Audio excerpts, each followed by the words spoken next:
هو ايه اللي حصل يا جماعه في الحلقه الرابعه؟ المسلسل اللي كان مولع من اول حلقه فجاه هدي كده ليه؟ بس خليك فاكر الهدوء احيانا بيكون قبل العاصفه، وصدقني لو فاكر ان حلم اشرف بدا يضعف فانت لسه ما شفتش اللعبه اللي جايه.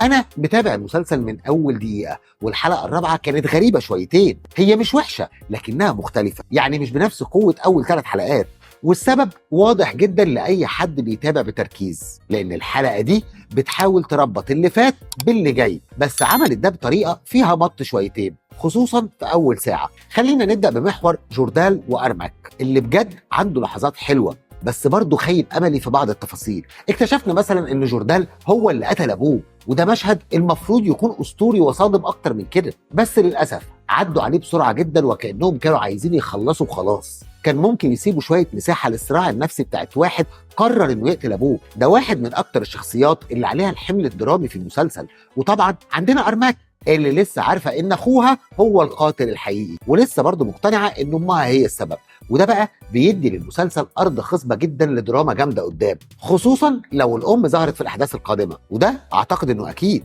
بس هنا بقى المعضله انهم مطوا الحكايه اكتر من اللازم. طيب نسيب بقى الكلام ده ونروح لمحور مسلم، وده بقى انا شايف انه ممكن يتكتب احسن من كده. الراجل في الموسم الاولاني كان دقيق وهادي وما بيغلطش ودايما عنده الخطه الصح، هنا بيغلط مرتين غلطات ملهاش اي داعي، يعني مثلا يسيب ارماك لوحدها عشان ايديها ورمت وبعدين يغلط ويقتل الراجل بالغلط، مشهد هندي جدا وكان ممكن يتعالج بطريقه تانية خالص. مش المشكله ان الشخصيه تغلط، لا الغلط ده طبيعي، بس الغلط لازم يكون منطقي، وده اللي ما حصلش هنا. حسيت ان الكاتب استعجل او زهق فقرر يخلص المشهد وخلاص. نيجي بقى للشخصيه اللي حيرت الكل، شيدام. يا سلام على الشخصيه دي، بقى شخصيه مكتوبه حلوه قوي، بس برضه تنفيذها كان مبالغ فيه. يعني مثلا مشهد العربيه اللي اتقلبت وطلعت منها زي الشعره من العجينه، دي كده مش سايكوباتيه، دي كده سوبرمان. بس بجد انا مش بلوم على الممثله ولا الشخصيه، بالعكس دي من اكتر الشخصيات اللي هتسيب اثر في الموسم ده، بس طريقه تنفيذ بعض المشاهد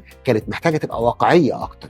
وبرضه محور نيسان واشرف اللي المفروض يبقى في القلب الدرامي بدا برضه يدخل في مرحله المط والتطويل، يعني بدل ما الصراع يولع بينهم الكاتب بيطفيه ويولع فيه تاني كل شويه. نيسان خلاص كان المفروض تفهم ان اشرف ملوش يد في موت اختها، بس شكلنا كده رايحين في دايره تانيه خالص من الشكوك، وده اللي بيخليني اقول ان الكاتب بيضحي بسرعه الايقاع علشان يطول عدد الحلقات.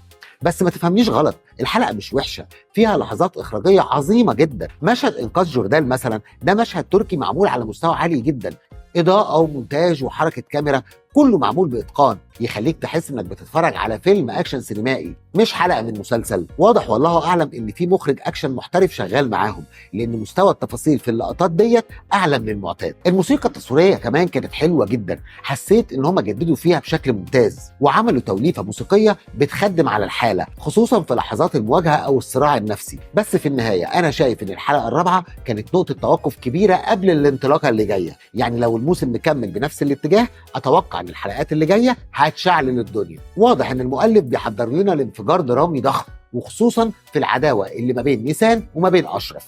تقييمي للحلقه 7/10. الحلقه مش ضعيفه بس برضه مش بنفس مستوى اول 3 حلقات، يعني خلينا نقول كده ان هي محطه هدوء يسبق العاصفه. وفي النهايه اكتبوا لي تحت في الكومنتات رايكم بصراحه، شايف ان الحلقه دي فعلا كانت اهدى من اللازم، ولا شايف زي حالاتي ان هم برضو بيبنوا لحاجه كبيره في الحلقات اللي جايه؟ وما تنساش تعمل لايك وتشترك في القناه علشان يوصلكم كل جديد، واوعى تنسى الحكايات كتير لكن سقراط هو اللي عنده الحكايه الصح.